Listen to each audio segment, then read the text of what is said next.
everybody. This episode of the GameOverGreggy Show is brought to you by kindafunny.com/store. That's right! Our store! The one we advertise all the time back here, and you refuse to go to. Do you know who makes these shirts? Andy does. Do you know what Andy costs? Money! Andy will fucking leave us if you don't give us money. Do you want to see Andy go? No? Then go to kindafunny.com/store and buy shirts similar to these, but not these, because we don't sell them on the store.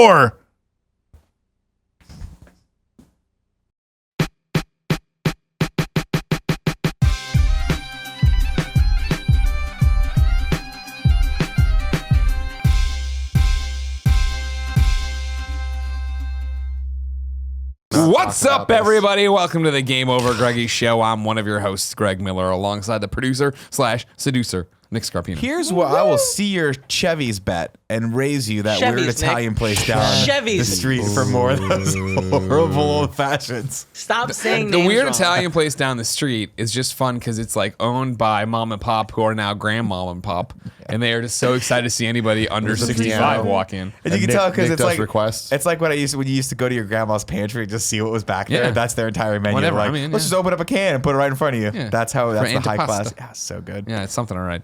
Over here, the pure one, Tim Gettys. Let's him host. And yeah, this is the show. That's it. This is the show. This is That's what she's it. on. The GameOverGreggy. Again, you, though. episode 2 in a row, 3 of us just chilling out, talking to you the way you want it, the way you wanted it. Can you do 4 hours of podcasting today? You sure can. Should you? Why not? We'll figure it out. Only good shenanigans can come I from felt this. like we were doing so well on being ahead of the game. Yeah. Because we're still ahead. too. We're still super ahead in GOGs. We're doing this GOG and we're done with the GOGs for the year, right? Yeah. It's like we did it. We accomplished that, but it's just the fact that when we take out Wednesday and you took out Monday, I'm just getting back from PSX today. That complicates your final week of work. Then Wednesday you're filming your thing. I'm gonna go to a Far Cry event. Like there's a whole bunch of shenanigans happening all over the place with this stuff. That's what screwed us Cool up. shenanigans, though. So Oh, yeah. tomorrow, Is me our and life ever boring? Nick and I need to shoot some more like follow-ups to the Disney commercial here. So those should be interesting. But the cool thing is, as of today, the Disney commercial is on TV. I know. I've seen people tweeting it. People have been tweeting about it. It was on Comedy Central. It's weird. It's Really so weird. freaking cool. It's such a weird, real thing. It's one of those things where while we were filming it, I'm like, this is a real production. Yeah. And then at some point it dawned on me. I'm like, oh, people are gonna see this. Like we're On gonna be Comedy seen. Central. And that's super fun. Super dope. If you It see, turned out really well. please tweet at me pictures because I need more proof that it happened. Because Yeah. I still don't really believe it. Tim was a Disney boy. If you didn't know, this is the GameOverGreggy Show. Each and every week, 3, sometimes 4 best friends gather on this table, each bringing a random topic discussion for your amusement. If you like that, head over to patreon.com/kindafunny, where we put up the show early. Each and every fucking Thursday as a live video. Sometimes on Friday is Take just it right to the fucking skull. You know what I mean? What do you mean? Early on Take it to the Thursday. skull. Well, I mean, when do we usually... Friday. Tuesdays is when Friday, we record 9 it, though, a.m. is when live it goes usually. out. Tuesday's usually a live recording day. That's what I was trying to say. I jumped, I missed the bar. You put it to Heads up, Thursday. guys. It's the end of 2017. shit happens, I am dude. throwing junk. I am throwing You're a junk junk at you. thrower. I've But been here's saying the that best. since The day voice one. is gone. It feels like I've been smoking like when Nick was cool. I'm just here to fucking party, all right? It's the final GOG of 2017. By We're the here to time fucking people party. hear Let's this, fucking party. We'll all have seen Star Wars. At this Oh, point, my Kevin's the only God. one that's seen it. Kevin, And I'd that's- love for you to spoil it all right now. Really? All right, You, so you this is think what you happens. want that, No, but all right. then you flash forward a day after putting out a Time fucking out. harmless Time out. gift. Time a out. fucking Time harmless out. gift. If you got no money to toss our way on patreon.com/kindafunny because you love us and want to keep the wheels rolling, no big deal. Go to youtube.com/kindafunny. We put it up topic by topic, day by day until it all goes up as one big video in MP3 the following Friday. Fuck you, Nick. And they give Fuck you, it is you. a GIF Fuck that is in you. a TV spot that is currently running. I didn't watch the movie and take a fucking picture of it. Yesterday, I'm sitting and I don't even know where I was sitting. We went into the extra live stream before the meet and greet in San Diego, and I look at my phone and my mentions are blowing up. And I'm like, what? And everybody's mad about spoilers. I'm like, what is going on? And I click on the original thing, get to it, which I won't say because people are watching live. There's a GIF from, I guess, the new movie, The Force is Back again. And is that what it's called? Star Wars The Force is Back? The Force is back. Star Wars back in the habit. There's a GIF of it, and I look at it, and my first reaction as I watch it, because it's a compressed GIF, I'm like, this looks like shit. This is clearly that scene from the first movie where she does that one thing, and then they just did a different background in there. It's not. And I show it to Jen and Joey, ruining them as well. And I'm like, I text Kevin. Ruining them. I'm like, is this real? And Kev's like, yeah. I'm like, how the fuck did Nick get it? I'm like, I don't know. Here's what happened, and here's why I thought this was going to be an innocent thing. Because A, I had seen this a couple times. It's running on a TV spot. It's literally currently. in a TV spot that says, do not spoil this, which I know sounds like I'm making an argument against you. So, I'm making an argument for you. Thank you. Where they don't even consider that a spoiler. No, here's the deal. So it's in a TV spot. A. That says, do not spoil this? It's not Do like not spoil I saw Star Wars. Right. The whole point of the commercial is don't spoil Star Wars, the movie, when you see it. All the footage in that, up for grabs. Yeah. It's commercial marketing footage. It's commercial I marketing haven't footage, watched A. these TV B, spots. I don't watch TV. I did not go out of my way to find this GIF that I saw. I typed into the GIF generator on Twitter, The Last Jedi. It was the third GIF. Yeah. Because obviously people are tweeting this shit out of it. My thing is, in the commercial spot I saw it, I wasn't trying to see it. I was at a bar and I saw it, like we saw it play, and we're like, that's kind of weird.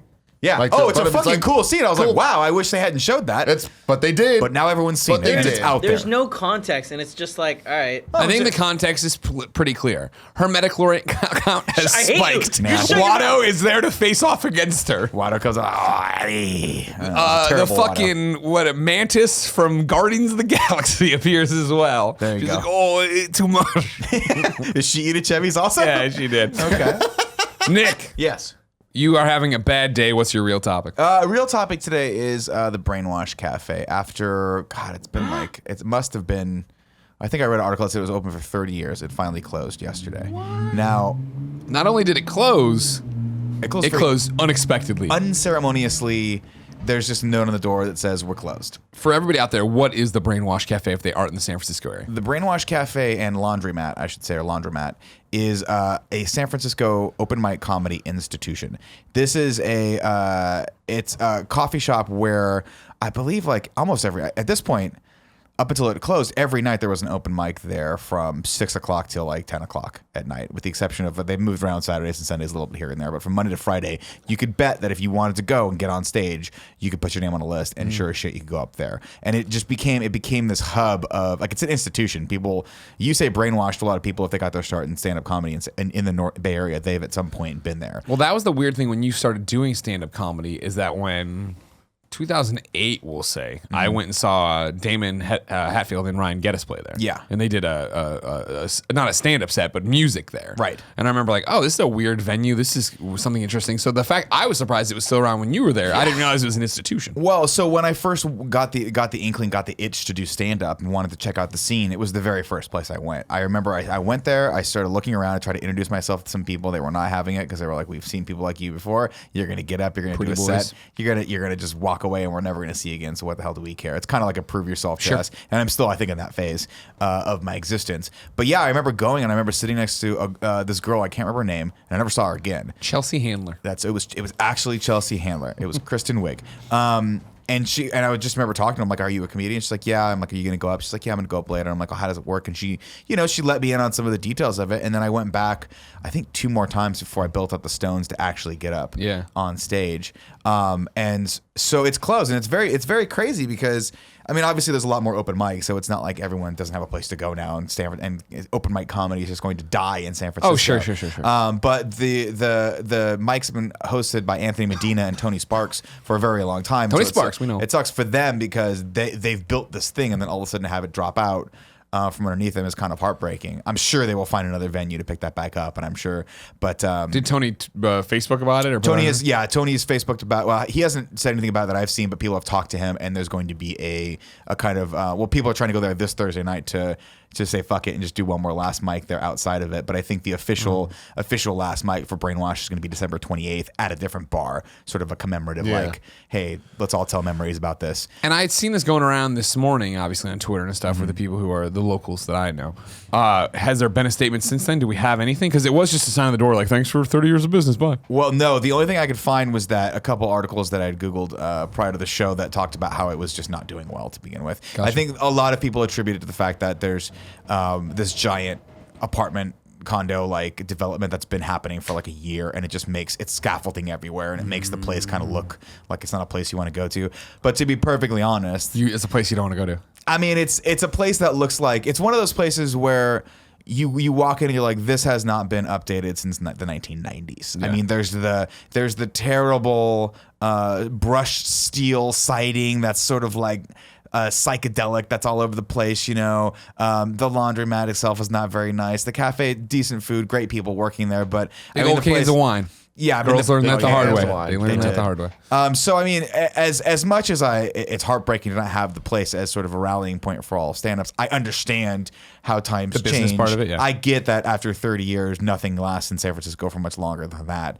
And I understand that the culture in San Francisco right now is one of gentrification, where you look at, they cited that in a weird twist of fate, there's a new laundromat that opened up in the Mission called Laundre, which is like spelled Laundre apostrophe with the little accent over it, of course. I have been by there because it's right by Alamo, and I walked by there with my wife the other day after we saw a movie. It is stunning. It is like all white birchwood art. And then in the back, it's like a cool little nuanced like laundromat. So people would go there to do laundry because it's kishy, not necessarily maybe to do laundry. I don't know. I'm just speculating here. But in a weird twist of fate, that's what Brainwash was supposed to be called originally. So everyone's like, oh, that's weird. But it's sad because you know that's what's probably going to go in there, and they will not allow us disgusting stand-up open micers to go in there and smoke weed and drink beer and just fuck off for till 11 o'clock at night. It's just not going to happen. Now, roughly how many open mics do you think you've been to at Brainwash?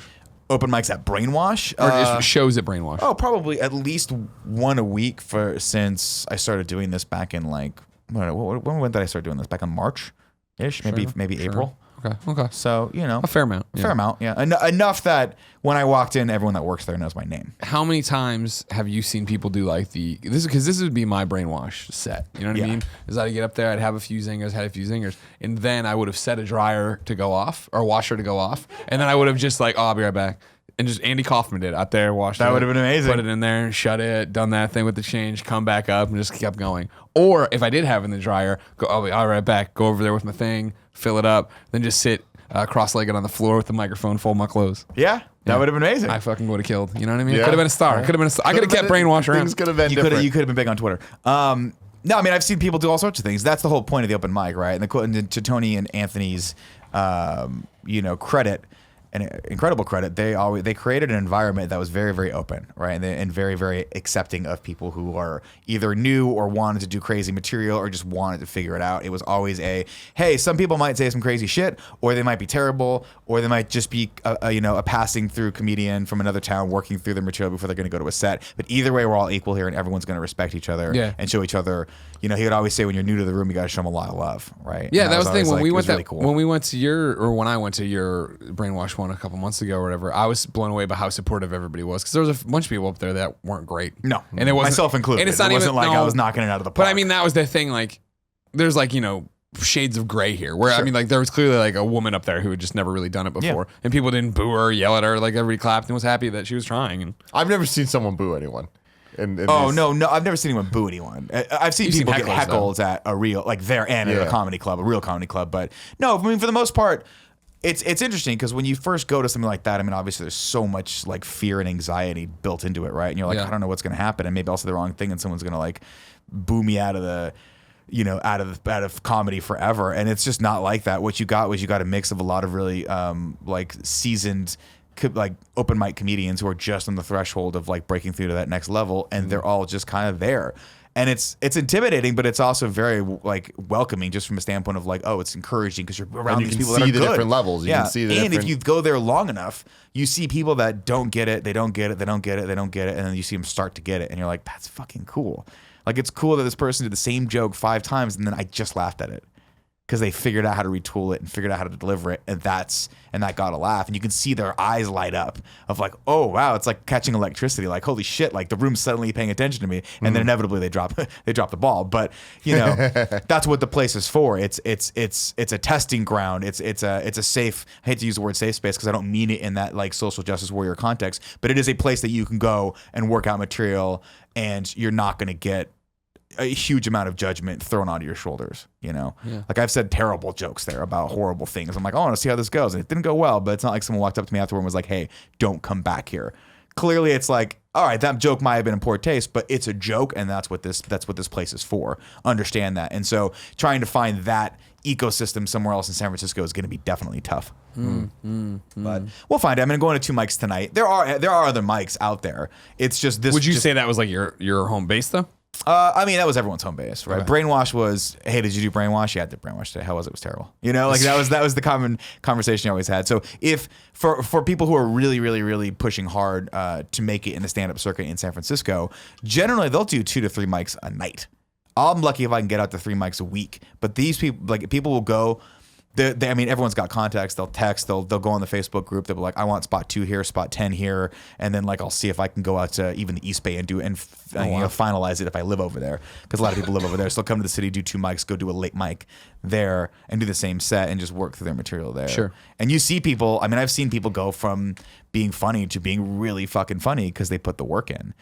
So it just sucks that there's not going to be an early mic like that on a consistent basis. But there still are some. That I mean, do you think that it'll just get replaced with something else? Because I feel I can't imagine it won't. Yeah. You know, because for me, the topic that we were talking about for this was like things that just went away in your life. And I think one recently for me was NeoGAF, where really bad things happen and whatever. And it's like, why it went away is not what I'm talking about. What I'm talking about is so much of my life was waking up. Right. That was a regiment. That was part of your checking routine. the video game news there. Like understand, like seeing what happened from an insider's point of view and from just people that play games and just like having this conversation. And it just went away. And then Reset Era, just like, oh, cool. We just moved over here. Yeah. But it was like, there was like a couple days where I was like, holy shit, like this affects. What do I do? It's really though, like this affects my life. Like this affects something that I check multiple times a day, every day, whether it's even more on weekends than I do during the day here. It's like to just have that all of a sudden not be there is so weird. It happened to me a long time ago too, with this website vgmix.com. There's just a bunch of video game remixes and stuff, but there was a community that I was a part of, and then one day just gone. Yeah. And I was like, what the fuck? Like I would have never thought that would happen. And then OC Remix kind of like took over that, but that is something that's weird to me because it's not so much just a physical thing. Because there's been a ton of places that have closed down that I never thought would. Or like recently I was in the Richmond district where I grew up, and all the theaters that I grew up going to, like I was thinking about Star Wars. And I'm like, holy shit, I've seen every Star Wars movie up until the recent ones in this area that I grew up in. All those theaters are gone. Yeah. Like the place that I saw Star Wars 1, 2, and 3, and even when they brought back 4, 5, I guess I didn't see 3 there because it was closed by then. And it's just like, man, it's now an old people home. That's fucking weird. Yeah. I mean, and I think part of the shock of it, obviously, that it's just a constant reminder that nothing lasts forever, right? It's always like We're change. just dust in the wind, man. Well, man, we Stardust. I close my eyes. I don't have that range for you right now. I'm sorry, I don't either. Yeah, and it's weird. It's shocking, right? Because it's there's so many different things that change on a consistent basis in your life that it's nice to have a few consistencies.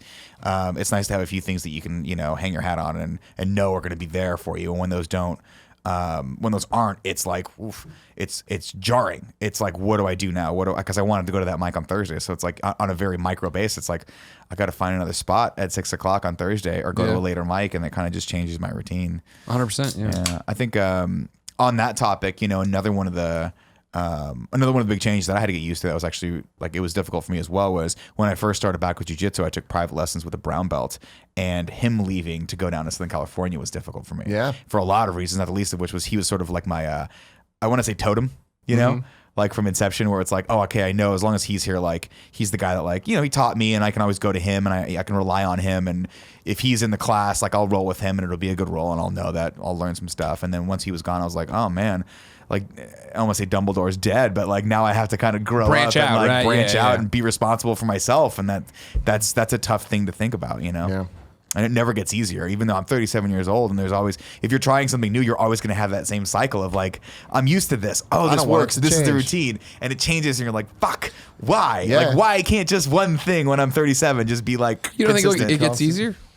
I think it gets easier to deal with it because you have the past experience of understanding that that's just the way it goes. But it's still an emotional blow. It's still like I'm reading all of the thread of all the people's memories on Brainwash, and I'm like, I was there for some of these, and it's hilarious. And like some of them I wasn't. Like someone had a great comment where like I was there at the time that Tony had to threaten someone with a butter knife to get him off stage, and I'm like, there you go, man. Not going to see that again anytime soon because it's just not going to happen. It just doesn't happen that much anymore. It was a singularly unique For me, place. it's the impending death one day of Wing Wings. Oh yeah. You know what I mean? That's Of gonna like be hard. Wings is up for sale, of course, and so I mean it's been up for sale a while now. And what does that mean? You know what I mean? Is it still Wings when somebody else buys it and Christian's not working there behind the counter anymore? And Is like, it do they Wings change when it? you walk in and everything's clean and there's no writing on the wall and Exactly. he's not using that boom box anymore from like Just 1985? turn it the fuck off. Yeah, Well, no, you it's know. one of those new ones that's made to look like that. Oh, but is it? Okay. I thought so, right? Doesn't it have like USB ports? Oh, I'm sure it does. Maybe I I'm mean, wrong. You're probably right. You've been there more than I have. But you know what I mean? Like you see Wings and what used to be visually and just that feel of San Francisco is now an anachronism. Excuse me.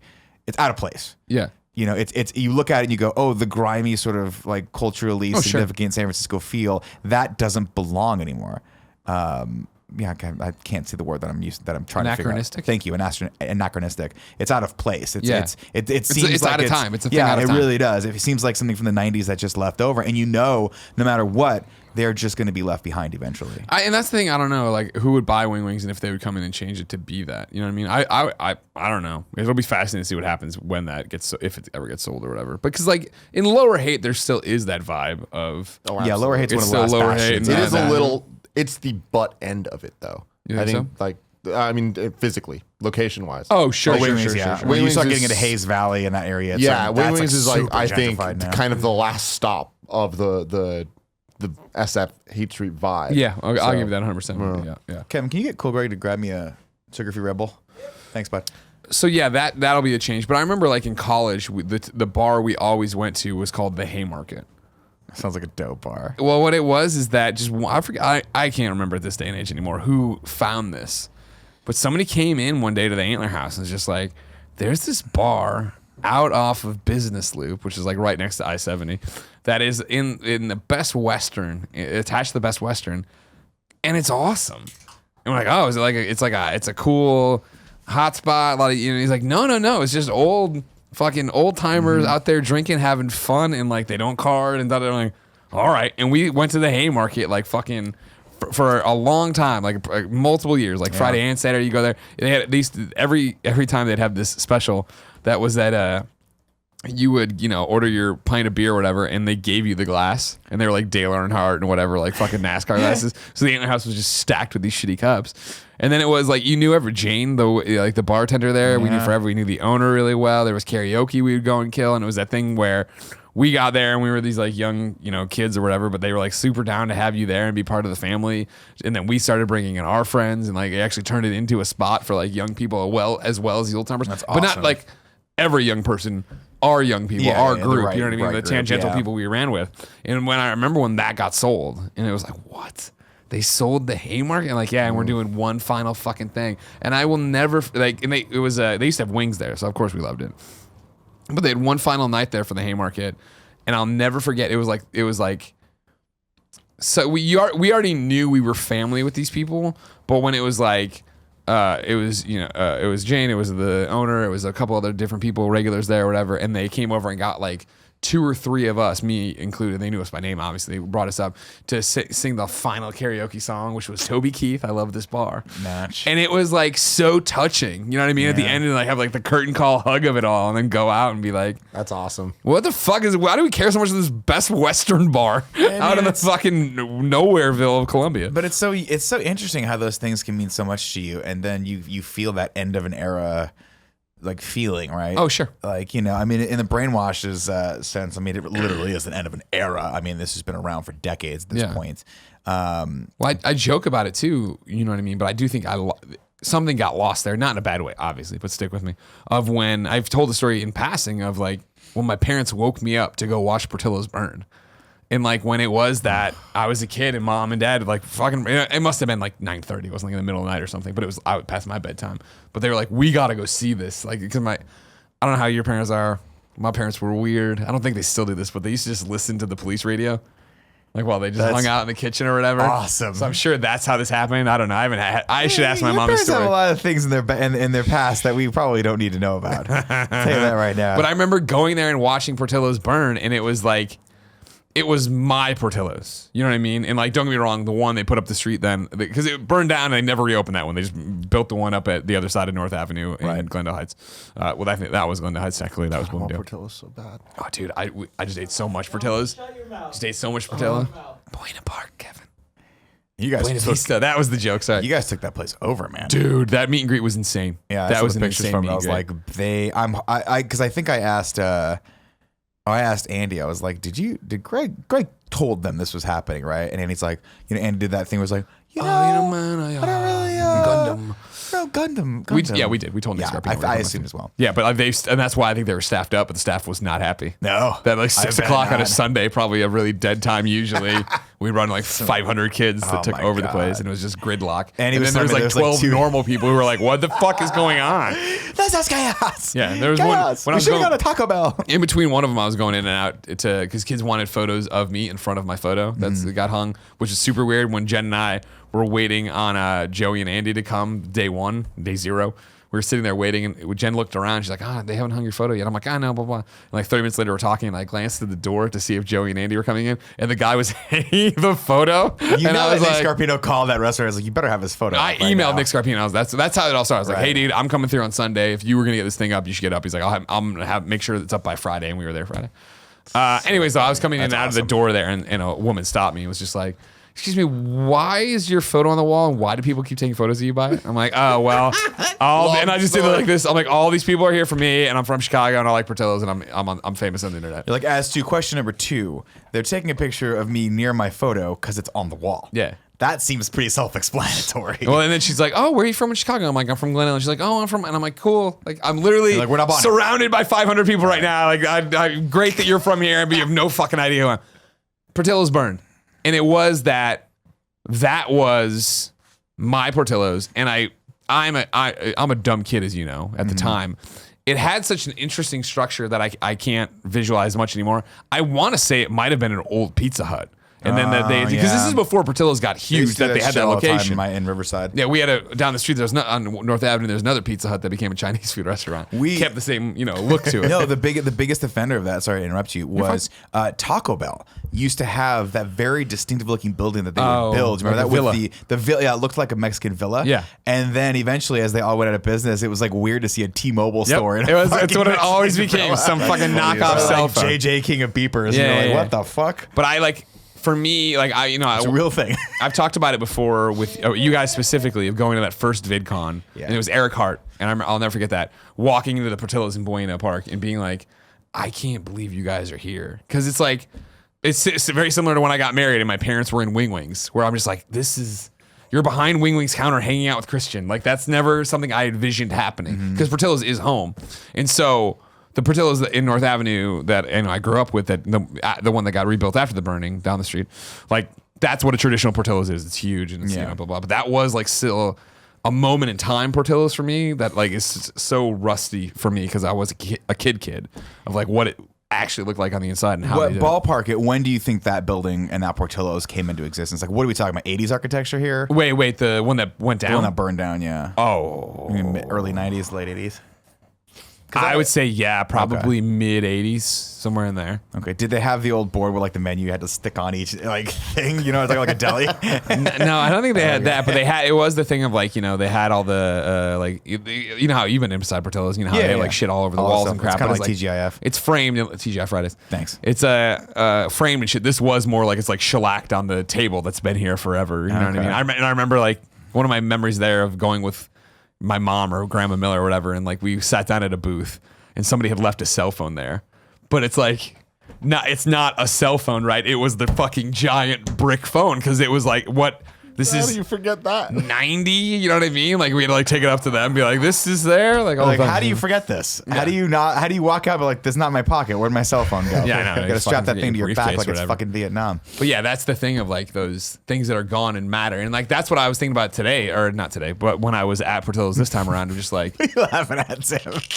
You just say things You're sometimes, up against the Nick. wall, man. No, when you just say them, and I'm just like, what exactly is he envisioning? That fucking big thing they carry on with them in the military. Like, it's Vietnam. Come on, it's like you know what? Where they crank I it? got that, and Don't then I went poke the sleeping tiger. I went to Lethal Weapon, where he had one of those car phones, the giant bricks that was like military. That's where my brain went. And you know what? People say don't poke the sleeping tiger. A couple days ago, sometimes. Greg, I know you've heard this, but for the audience to hear, Yeah. it was the whole group that was remaining crew. here. The whole crew. We go to get, I guess it was yesterday. Yeah, we were at the- Yeah. Cool, Greg, Kevin, Andy, me, Food Nick. court. And we're at the food court. It's, in Stonestown. It comes back together. You thought this story it was told to you for no reason to begin the show. Here we are. We were eating, and I forgot what the context was, but you were trying to say, don't poke the bear. Don't poke a sleeping bear. Yeah. Yeah. And Which you is said, the old saying, I don't guess. poke a sleeping tiger. And then me and Kevin do the thing where we look at each other. And I look at Andy, and Andy kind of like smirks at me, but then he looks at you, and then you tried playing it off. Like, I was like, no, it's that's a thing. It's an old proverb. It's a thing. And like, you were just trying to play it off. And it's like, no, Nick, it's a bear. I used to say love it. don't poke a sleeping rhino. Or don't go up to a sleeping rhino and poke it with a stick. That's what I used to say. That's my proverb. Why? Why? Because would you do that? This is a silly thing Why to would do. it? It's a dumb thing to do. He got you. Is it a sleeping bear too? Isn't it just don't poke the bear? Yeah. I don't know why you're in a Kevin, sleeping look it bear. up. You added a whole bunch of, I thought it was just don't poke the No. bear. I don't know. Maybe it is don't poke the bear. Who the hell do I know? I don't pay attention Sleeping to tiger. that. But anyways, I ruined Star Wars for people. When we're at the Portillo's meet and greet, I had that moment of thinking about it, like what happened if it is just no sleeping, don't poke the bear. Got Well, it. then what the fuck? Type in sleeping tiger, hidden dragon. To see what comes up. Don't poke the bear. There, a lot of stuff up at Kevin's showing us. I here. want to make a shirt that just says Nick Scarpino ruined Star Wars. I did. Oh, that's a great shirt. Nick Scarpino ruined Star Wars. I'd buy Yeah, that. that'd be great. Yeah, let's Google that. Let's make sure that stays in Google forever. Oh yeah, the other things we've said about you aren't nearly as Well, offensive. yeah, thank God the cocaine. So here's the thing: we've been talking about things Catch on. that end and that how they're importance to Yeah. you. I think it's a good segue to my topic. Sure. Because my topic is what has lost all importance to you? What is something that you put importance on that then just doesn't matter? I'm going to start this one off. About The time. Walking Dead. Oh. And I'm shocked by it. Now, Very so contemporary. I came onto The Walking Dead as a franchise very late. I started watching, I read first, and I caught all the way up. And then I started watching, I want to say, around season 5. That sounds about right. I remember when we talked about this. Yeah, so, and then I would watch them week to week, and I was totally in. And even back then, I believed that the comics were better than the show, but I was like, all right, cool. Like, I'm still in, and I thought the show did a really good job of being different enough than the comics, and I appreciated it, and I liked what they did, and I was totally with them. And then the season 7 thing started, and there was all the controversy around that. The Negan stuff? And how he was handled, and I kind of defended it. I kind of was just like, all right, trust me, it gets better. Like it's worth it. It makes sense. Negan's an awesome character. There's a lot of great stuff going on. And then I just kind of kept watching, and a couple episodes in, I was just like, to season 7, and I'm like, this is not good. Like, it's just, I can't even defend this anymore. To myself. Can I make it a quick aside? Because you're making a great case, don't get me wrong. Are you saying the Walking Dead franchise as a whole has lost importance or just TV? So that's the thing. To be clear, the TV show doesn't matter. But it's kind of souring me on the comics as well. Really? Yeah. That sucks. And I mean, the comics is always, it's hard because binging it was so fucking good. Yeah, that's the Watching way it to do or it. reading it month to month at this point, it's kind of. Who are you? What's happening? Yeah, Where do we leave especially off? now. It's a little hard. But it's I just wanted to blow my nose. I'm sorry. I didn't. It's totally though the TV show where I can't believe how I went from as invested as I was to being where I'm at now. Oh, yeah. Like I've never committed to a show and then dropped off this hard. I don't think I've committed to any form of medium this hard and then just been like, oh, at this point I don't need to watch. I'm done. Yeah, the thing I wonder with The Walking Dead, though, is it going to be one of those things like that continues to go on, and then as new groups come in, old groups go? Or with the TV shows, but the TV show eventually has to end, right? Eventually the ratings are going to drop off so much. show They're ramping up. The popular done in the next. The popular fan season or theory two. is they are based on the mid-season finale on Sunday, which past Sunday, us recording, is the beginning of the end. Right, Of because the we're ratings wrapping. are down, right? Yeah, Isn't this the ratings were in first- the tank for this Yeah. season's opener. And like to jump in real quick, if you don't mind, I find myself in the same boat as you about the TV show. Where the TV show was, I mean, I'm a huge Walking Dead guy. I love Robert Kirkman, all this different stuff. I still love the comic, but I'm with you of like binging's way better, so I let them stack up most of the time. But actually, I guess that's not true. I read them, but then I go back and read them. Doesn't matter. The TV show, I'm exactly there with you, where it was super weird of, okay, cool. You're in and out of it in 7. Or wait, 7's when Negan's fully in? Mm-hmm. Yeah, so like when he debuts in season 7 in the finish of the Eeny Meeny Miny episode, I thought that episode was awesome. And then we came away and everybody's like, it was too graphic. It was this, that, and the other. Blah, blah. And I was like, I don't really feel that, blah, blah. But then I was with you on that. started watching it and I felt then it just started getting really awkward and weak. And I was like, what's happening? All right, cool. And then they went on mid-season break. And when they came back, I didn't realize they came back. It was similar to like Smallville. When Smallville lost not all importance to me, but like at the time in terms of you need to watch this, it was just 3 weeks in, somebody finally hit us up in the morning show and was like, so Greg, what'd you think of Walking Dead last time? I'm like, is it back? Oh, it's been back for 3 episodes. And I tried to force myself to watch it. I just couldn't do it. And so I've been out from there, the mid-season finale. I think I watched the season finale to try to figure out what's going on, which isn't hard because nothing really happens in the show.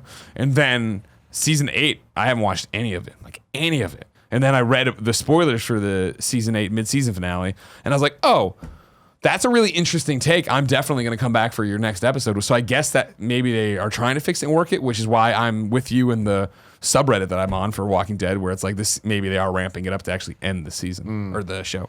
I mean, I have to imagine they are. 8 seasons of anything is a really, really, really long time. I mean, Sure. you're talking about. I think I started rewatching Friends, and I was like, how many seasons they did? Kevin, can you look up how many seasons Friends did? I thought it was 10, I think it was yeah. 10, yeah.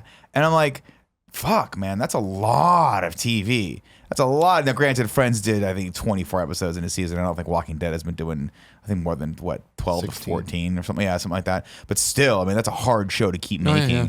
And you can tell, man. You can tell, like, part of it is that with The Walking Dead, it's just people just don't watch TV on the same schedule that they used to anymore. And it's very 100%. easy to forget about something. And the fact that you have to go to your DVR and go and look at it and go, oh, there's 4 of these? Yep. Do I really want to go back down? I mean, like I just honestly- did with The Flash. I was like, do I really want to go back down this road? We were talking about this today on Kind of Funny Games Daily, of just the fact that it's not a console race anymore. It's a race for your time, right? Yeah, In terms of video yeah. games. And it's the same. We've talked about it before. There's just too much to consume and want. And that's my thing of like, man, I stopped watching The Flash, which I was super into, and I still think it's a great show. But even when Crisis on Earth X is awesome. And it's all right, great. That is over 2 nights, 4 hours of content just dropped. And I look at it and I'm like, I'd rather play Destiny. And so then it becomes the Persona problem for me. Of like looking at it like, when do I have 4, even on a plane, I used to watch stuff, right? Now it's sort of like, well, I'd rather play Mario. Yeah. Like I prioritize games at such a level that it's impossible for me to keep going on that. And that's why I think when Walking Dead finally was like, meh, okay, whatever. But Telltale Walking Dead, I'll still play every Tuesday, that it drops on PSN. I'm going to be right over it and on it. But what's interesting, because I want to call a spade, I had done a topic a long time ago, 2 years ago now, probably, I don't know. But is Walking Dead the new Star Wars? You're crazy. I remember saying you're crazy. Sure. Well, I mean, but here's my thing. Do you think The Walking Dead, because again, I'm not saying is it the caliber of Star Wars or this, that, the other. Do you think, I still think that it's very easy to end the show, keep the comics running, do your video games every so often, like this over fucking kill one, right? And then in 7 years, do a Walking Dead movie. Oh, And I think that's the thing where I'm talking about, is it a new Star Wars? I think with this franchise, this world, whether it's the AMC world or it's the comic world or it's the Telltale world, I think it's with us for a long, long, long time.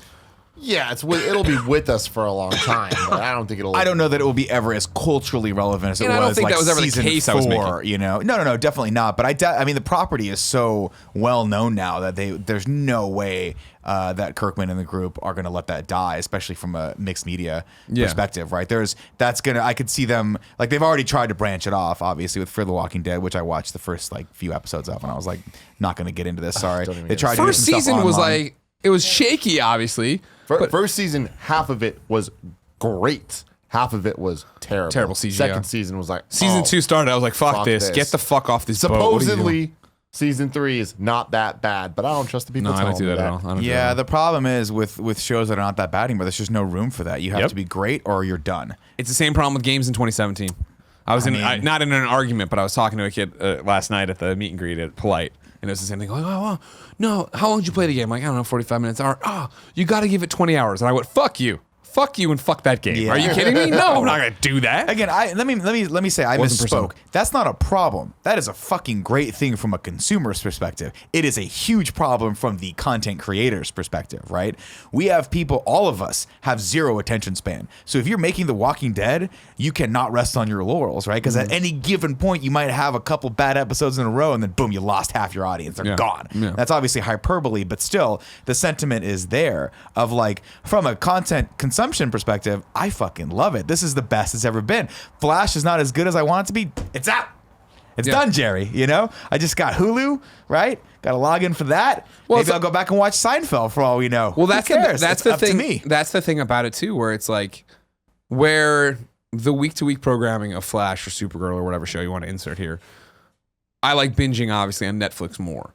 But Netflix is interesting in the way that like, oh, with the exception of that one Stranger Things episode, right?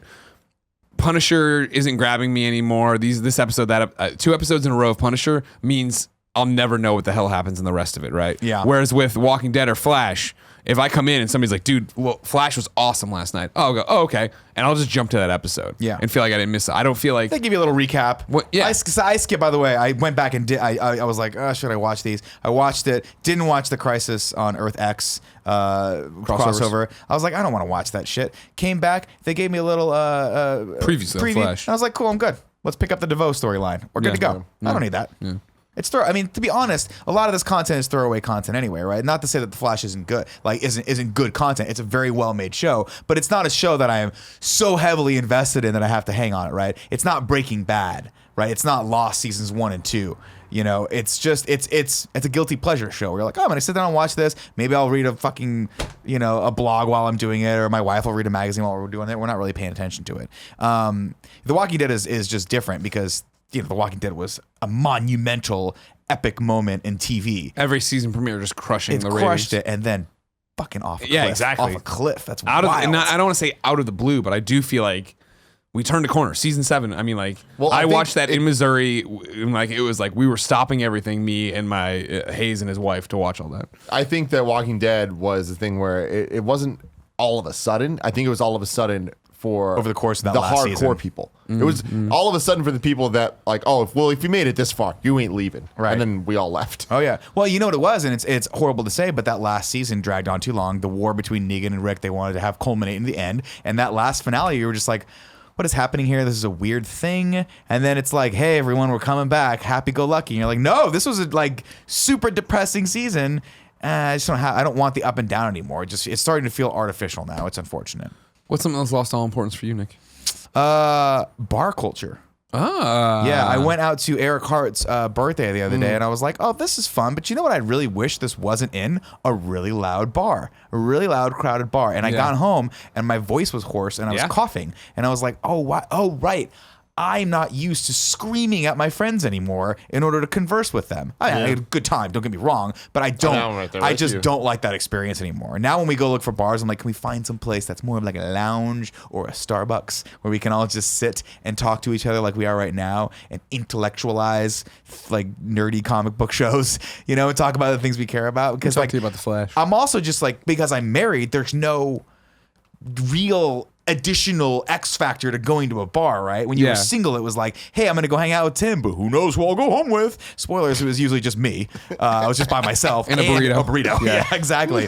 But So now that all a win-win. I mean, no win-win. Burrito and porn. That's how most of my nights ended in my 20s. But then I met my wife, and now it's like, well, I've got someone to go home to, and she's there, and there's a burrito. and there's still Now burritos. there's a Yeah, Chia bowl. exactly.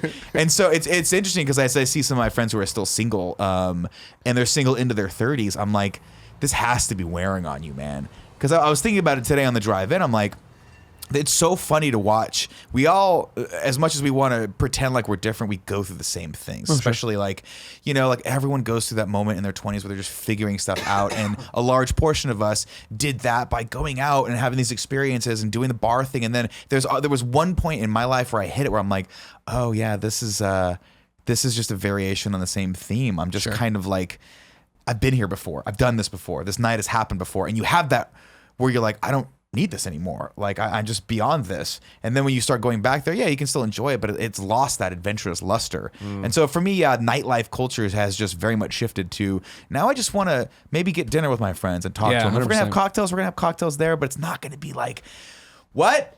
Like, I fucking cannot stand, mostly because, I mean, to be honest, the majority of my interaction with people and the joy that I derive from that is hearing them say funny things and me saying funny things back to them and making them laugh. And you cannot fucking make people laugh when every word is what, and you have to scream the joke into their ear, and it's like, I'm not charming right now, and I hate not being charming because I'm not much to look at, and it's not fun. No. But you know what I mean? It's like so much of interaction is verbal, and and that's part of it. That's why I like going to like places like the Palm House. We sit on the fucking, we get the bar experience, but we're removed from it, and we sit on the patio. Yeah. Palm House so much. Well, I don't like it because the bar sucks. It's hard Yeah, I don't like trying to drink. get to the bar. Yeah, But I do like being able to sit with you guys and just drink cocktails till the night's fucking done, and we're whatever. I totally agree with what you're saying, but I think that the one thing that I disagree with is like talking about Eric's birthday in particular. That was the most fun I've had in so long. I had a good time. And I think it's because of the You haven't people. seen those people in and a you long don't time. get that group of people together unless there is like some type of That event. bar was so fucking The bar sucked. loud. I fucking hate that place. But my problem is no Palm House, soundproofing. it doesn't and sitting at a table is not right either. No. Like I don't think that there is a right scenario to have a bunch of people standing around in a quiet place talking unless you own the spot. Right? That's fair. And I feel like that's the sad thing is Well, I house wish parties are fun for that. That's why when Greg throws house parties, it's then fun it's to go to great. his place. But I wish that there was somewhere that was more loungy in that way because Palm House doesn't give a solution when you're sitting at a table and you can only talk to the I people can only around talk you. to the two people around me. And then that's a totally different situation. Whereas Yeah. at least this you can move around and there's different groups. But yeah, it sucks screaming over people and it sucks just fucking having to deal with all the shitty ass music that they play. Yeah. Yeah. So that's one of the things that I think about that I'm over. Everything else I pretty much still do. There's not too many things other than like, I don't know. I mean, like, I don't miss dating. That's for sure. Sure. That's one of those things that I think about. I think about when I was younger and I had the constant need to try to get attention from the opposite sex. And I just like somewhere along the lines, right when I met my wife, and then, you know, it wasn't like like this is the moment where I just don't need this anymore. But somewhere I just transitioned to going like, hey, I got this actually awesome thing. And like, maybe I'll just take all that time that I needed to stoke my ego of like flirting with girls, and I'll just put the majority of that over into this thing, right? The rest goes to comedy. The rest goes to comedy. You escape that. No, that's a great one. I mean, I understand like, you're talking about thank that because God. it's crazy to be with Jen and be like, that's legitimately all I want is Yeah. to go home and be with her. And so that because I do remember when it was like we'd all go out every night to Eddie Rickenbacker's or whatever. And I'm not saying you were chasing it. Is that place still there? Yeah, but now it's all hoity-toity. They Is it? totally redid They still have it. that It sucks. fat cat with one leg. No, Mr. Higgins died and we went to his funeral. You should have come. Oh, fuck, man, Mr. I'm Higgins sorry. died, all right? I sent some catnip for him. They buried it with him. I have photos of the poster we all signed or whatever because they had a memorial service for Mr. Higgins. It was awesome. You think that cat was going to die? It was like 400 pounds. Oh yeah, of course. And I'm not putting down that, right? But it is that thing of nowadays. I would never like you know every time I see an Instagram from Joey and she's at Marty's Trivia or whatever on Yeah. Thursday, I'm like, oh yeah, I used to like doing that, but I don't miss it. You know, Goldfarb will hit me up once in a month or so and be like, you want to come tonight? And I usually have something else, or Jen and I are cooking, or we're getting ready to go somewhere. But it's just like, no, I'd rather go home and bullshit around with her, cook dinner, then watch a movie or know. hang out or play games or. I know it's weird to say, but like Tim called me last night and was like, hey, there might be a possibility that you can. Oh, yeah. Yeah. I don't know if I'm like Kevin Kamala talked about that or no. Yeah, Kevin obviously got to see Star Wars a little early, and Tim called me. I was like, "Hey, man, there might be another ticket. Do you want to go?" And I had blocked off this night as sort of like date night with D because Tuesday tonight I've got a lot of open mics. Wednesday we have a shoot that's going to go probably late, and then Thursday, of course, is Last Jedi, which she's coming to, which is great. But it's still going to be still going to be big energy, and it's not just her and I. And I didn't even skip a beat. I was like, "No." I'm gonna go home and hang out with my wife. Yeah. Like, it's just, I crave that experience. I need that closeness. I need to be in a quiet room with the person I love most in the world. We're Right, just and gonna that's the hang same out. thing. I mean, like once in a while, or not once in a while. So, yeah, like you know, a developer or a voice actor friend or someone is in town on a weird offshoot, but I have something planned, and it's like not even rage, but like, oh, no, I have a date night planned. Right. Like I gotta go do that, and I don't feel bad about it. No, Whereas yeah. I think in before. I would have, moved heaven and earth and done all this different stuff to move. Where it's like, no, I'm just like, no, that's what I want to go do. Yeah. You know what I mean? Yeah. And that's the other thing. Catch me from the hours of 9 to 5, the normal business hours. Exactly. Yeah, I'm not going to do a I podcast for the can't. most part. It's 7 in the evening anymore, right? No. Even though we did it last week. Fucking worried Dan about that. Reichert. You know what I Well, mean? Riker, you got to make a special exception for. You got to. He's You know, rarely East here. Coast now guy. And the way he eats, he will not be around for long. No, he will For a not. Taco Bell wedding, man. What are you gonna do? The importance, it's a weird one, right? Because doesn't mean it doesn't matter at all to anybody. But like, I find it interesting. Like this season for NFL, I just don't care at all. And it's I've and never really pegged you as a big NFL but guy. well, this is the thing Colin and I used to always talk about. I was gonna say Colin would be like when the Jets were playing. Colin would be like, if you no. talk, I will Well, that's the thing. annihilate Like you. Colin is an NFL fan, or was at least when he was hanging out with us, and like would watch every game. And I remember even before he left, he was talking about the fact that he was falling out of that. But like I was always the Bears fan. I'm like, all right, cool. It's 10 o'clock. I'm waking up. I'm going to Underdogs. I'm going to watch this game. I'm going to buy the NFL Sunday ticket. I'm going to we'd be at like, I remember when we went and filmed The Gauntlet. And like I had my Sunday ticket going on my phone to watch it, and Gus had his going and stuff like that. I was always a Bears guy, and I always talked about that. Like I wasn't an NFL guy. Yeah. And it was like last year was the first year where I think I didn't do season pass because I was going back and forth to Montreal so much that it just didn't make sense. Me and Jen were always on the road, and it was just that thing of like. I guess I didn't ever put this together. I guess it's because of finding Jen, I guess, where it was just like, hey, like, I'm not going to be visiting you and take 3 hours to watch this game for a team that's awful. Not that if they were good, I'd watch either. But it translated to this year where, again, we travel more than most, I guess. But I could not tell you fucking goddamn thing about the Bears this season. Like, Andy will come in. Like, I used to, check in on ESPN and do more stuff and just see what was happening. Not be like a fan of the NFL, but know what was going on. At least through like, just even, in-game things during the Bears, I'm telling you stuff. And like, Andy's like, you see Gronk do this thing? I'm like, no, when did that happen? Like, he's like 2 weeks ago. I'm like, Jesus Christ, really? Like, I'm that far removed from something that like, I was like, oh fuck, make sure the jersey's clean. We're going to this thing. We're doing that thing. Oh man, the Bears playing in SF this year? We're going to go tickets there. And I used to always try to get home for at least one game with Noonan and Poe and stuff. It's just not important. That's crazy. I didn't realize it used to be that important to you. That's wild because I never really hear you talking about it. Another good example of it too was just like unboxing ornaments this year because it's the first time since Jen's there and loves Christmas. It's the first time I've had a Christmas tree since Missouri, so like a decade. And so awesome. I'm unboxing this, and I have Bears ornaments in the box, but one of the boxes I opened, I took a photo of it, it's sealed, but it's a Budweiser box, right, for 12 of those like aluminum bottles, but I sealed it up, and it's this was packed on whatever the date was in January, the day the Bears advanced the Super Bowl versus and I had like the score and everything, and it's just like, yeah, like that. I remember crying after that game. You know what I mean? Opening champagne, calling Poe from Missouri. I was in Missouri. He was in I think Illinois, maybe Wisconsin, and or Minnesota. And like, oh man, that was such a thing. And it's like, I don't think it's a fair weather thing because the Bears have been awful my entire fucking life. You know, the cognizant life, obviously, 85. Mm-hmm. But it's just a weird thing of like, oh man, like I used to move heaven and earth to see that game and see what was going to go on. And it's just like over time just became less and less to like now where it's like, all right, no, I couldn't tell you the record. Don't know anything that's going on. Do you feel like maybe if they started getting good, you might come back into the fray? This is what I was saying, that losing importance I don't think means it has no importance to you. Like right now, I'm still a Bears fan. I still have my stuff and everything. I don't think it would be a switch flip in terms of like all of a sudden I'm like, yeah, I'm all the way back in. Maybe, I mean, if they were going to go and if they were like running to the playoffs or something, and I would look into doing it and try to get back for like a playoff game with Poe or something like that. But again, that's more about the people and the tradition than it is about that. And I don't say this to disqualify me from ever caring about them again or, going and watching games or whatever. I imagine one day it will be like a light switch where I'm like, man, I go for some football and watch that. You okay? Yeah. Here, I got tissues. Yeah, thank you. There's paper towels. They're not real tissues. Well, it's my favorite because they're durable. I don't like real tissues. Yeah. But it was weird how I just got snuffed out one day almost, where I was just like, I put so much importance on watching every one of these games, and like, why am I doing this? Yeah, I don't know. I mean, that's always been my thing with sports as well. Like, I obviously make fun of you guys for sports and a lot of other things that, come on, let's be honest, you deserve. But with sports in general, I'm just like, I don't know how people can care about something for that long, and I love it, and I think that's cool that they love it. Rather, I love that they love it. I've just never cared that much about a team or a thing like that. Well, it goes back to something we talked about on the show in the recent weeks, right? Continuity. Well, that's what it is. You know what I mean? Like it's a shared moment. The shared sporting event is something that, and I understand you like UFC, so I do you like get UFC. it there. Yeah, I definitely get it. I just have never been the kind of like, if I miss a UFC fight and it's not a very big fight, I just look at the recap and read it, and I'm like, okay, cool, this person won, right? I like to be there for the big milestones, obviously, because I like to be on Twitter. I like seeing Devin Sawa fucking talking shit to people, and all that stuff, even though he swore he wasn't going to do it anymore, but he still does.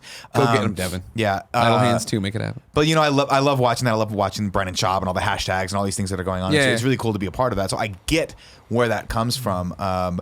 But like if my wife was like, hey, I really don't want you to watch this big fight, I'd rather go out with you. I'd be like, all right, cool. Sure. Yeah. You know, well, I'll catch it later, or maybe I'll record it or something. Like I don't necessarily need to be a part of it because part of that is also that there's 2 huge fights every month. Yeah. Too. So that's a like good point. it's not like I have a team. I have lots of fighters that I kind of follow a little bit, but I don't really have a dog. A horse in that race. I was going to dog in that fight, but a horse in that race. I don't know which. It's the horse in the race. You nailed it. You nailed it right there. You nailed it. Thank you. I'm going to stop. So yeah, I mean, it's just so weird for me. Like if the UFC started sucking, if all of a sudden they didn't get good fighters, I would not be like, oh, I'm going to stick around with this and watch all these fights. I'd be like, no, I'm going to go over to like some other, whatever the next organization is that gets the good fighters. I'm going to watch them. So it's weird to me that people like, Andy's got the Spurs. He loves the Spurs. If the Spurs don't do well, it doesn't matter. It's the Spurs, right? We had Mia Khalifa on the other day and she was like a diehard Redskins fan. And it's like, it's crazy to me that it almost gets built up into like it's a cult, right? Like you're a part of this like ideology that's built around this team, and like you're not a real fan if you haven't been there from the beginning of it, and you're fair weather and I've been their fan for 29 years, you're 28, I'm better than you, like all that weird like competition aspect of it, which I get. It just doesn't appeal to me in that regard. Sure. Luckily I've got my wife addicted to chicken wings now, so if I bribe her with chicken wings, she'll let me watch the fight. Plus y'all know Dee doesn't like to leave the house past 5. So right. Yeah, will not do it. good. So if the fight starts at 7, she doesn't have a choice. Chicken wings. And she also likes watching the women fight as well because she thinks it's kind of cool and brutal. So I get her with that. Good job. Yeah, thank you. Tim, what's your topic? My topic is high school reunions. High school Have we never done this topic? No, I've definitely never That's done it. crazy. I don't know why we would before. I mean, it was never like contextually relevant. Not that any of this show is, but There you go. No, good point. That's Good everything. point. I don't feel like that any of us would have just brought that I mean, up. no, because I love the subject's awesome. I love this The topic. reason I bring it up is I am about to go to mine next week. Woo! Yeah, You're are going boy. to it. So, okay, so 10-year reunion? 10-year reunion. Okay. So I've been out of high school for 10 years, which blows my mind. And I wanted to, I don't want to go. Take a wild guess at what next year would be for me. No, God damn you, Kevin. Is it 20? Is it leaving? Yeah. I'm 38 next year, so that would be 20 years. Oh, shit. Okay. Think Yeah, about that. 18. That's an easier way to do it. I was trying to dial it backwards. I graduated in 01, right? So this would be my 16th. Yeah. So you're going to this. So I'm going. I don't want to go, and I would not go. It's the type of thing where it's just like I have so many reasons why I'm like Lay 'em on me. I wanna hear some. I want to start by saying that my ex-girlfriend, my first girlfriend I ever had, was I'm gonna get this wrong, valedictorian, or like she's whatever the fuck. Maybe she was valedictorian. She was Class whatever president or maybe, class vice maybe president. that. Yeah. If She's the one organizing the high responsible for this, and she's class president. Yeah. So she had to do that. At least shit. that's how it was in my high school. And it's like, and we're that's right. friends, and Check it's like I'm not gonna like be a dick. Like she hit me up and was like, "Hey, you gotta come. If you come, that means your friend group. Curran will come. Alfred, all these people will come. Well, James Curran's Burke. putting his foot down. He's straight up just like, I'm not Fucking fucking tell Curran. going. I see Curran in the respect gym that, every Curran. 3 days. He's Tell being Curran to fucking take his little yoke straight up ass in asshole there. about it. And if you're watching the show, come, you fucking asshole. But Come on, Curran, you're the jacked rest now. of the group, Go. Don't the rest do of the it, group's Curran. gonna go. And it's because we it's like whatever, we're doing this, and there's money being put into this and all this shit. It's like such a What's that fucking mean? You're getting a limo? Well, No, like no, that, and no, that's like- the thing about that's why I'll continue. Yeah, I was but- gonna say, what is it? Wait, hold on. What is it? the class president and people need to pay for the event. yeah, they have to figure out how to and fund so it. it's like so yeah. So they, Are you- Are you tell you paying for about- it? You giving them money? yeah. No, my thing is like I get that's the free thing. tickets for it because I donated giveaway things for them to like for raffles and whatever. Tickets the to Kind of fuck. Funny Live 4. No, it was BioShock Collector's Edition. But whatever. But I was like, fuck it, I'm gonna buy the tickets anyway because like I'm just trying to support this stuff. I always say support people who support people, and it's just like if they're trying to do this thing, I'm like, all right, I want to actually help this cause.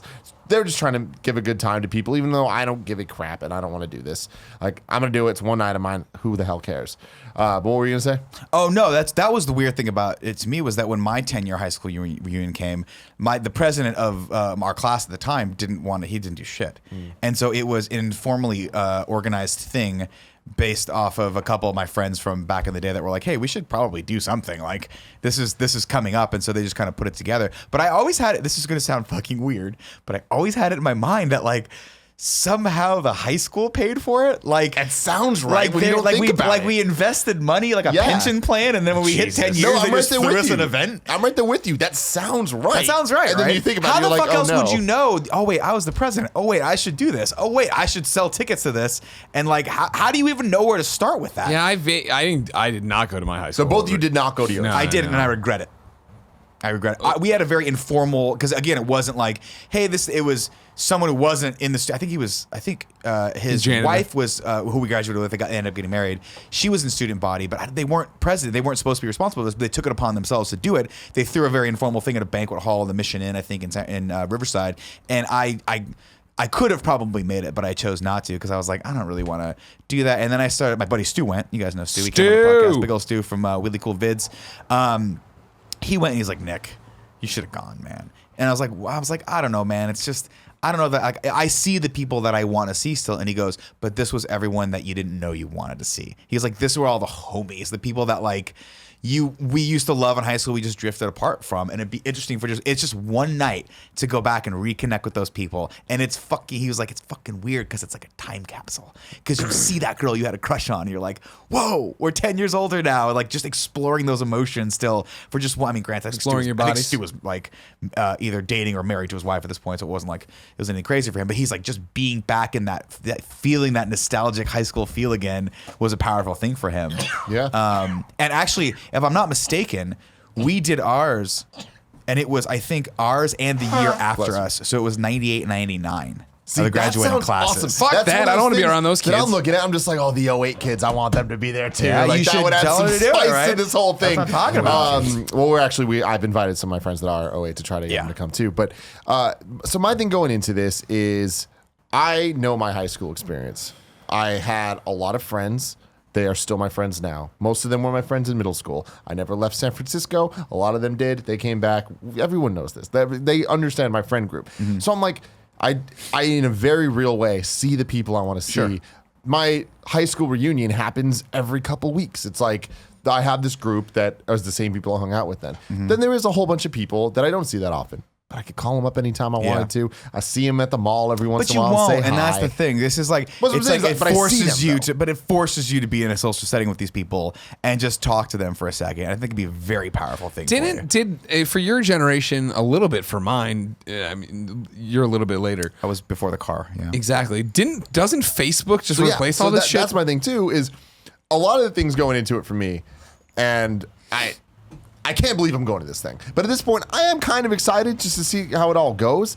But Is it at the school? no, it's not. So it's at a really cool. See, I imagine everything's like Grosse Point Blank, where you go back, it's at the Fucking school. the movies school ruin throws it this for all. you. Movies ruin this for No, none of that shit's everybody. real. Of like, I might have, and I wouldn't have, but I might have thought about going back for mine if it was at the school. Yeah. But it was similar to yours, where it was like, hey, they're doing a thing in a bar in Chicago or whatever, and then dinner. I'm like, I don't know. And first off, I fucking hated high school.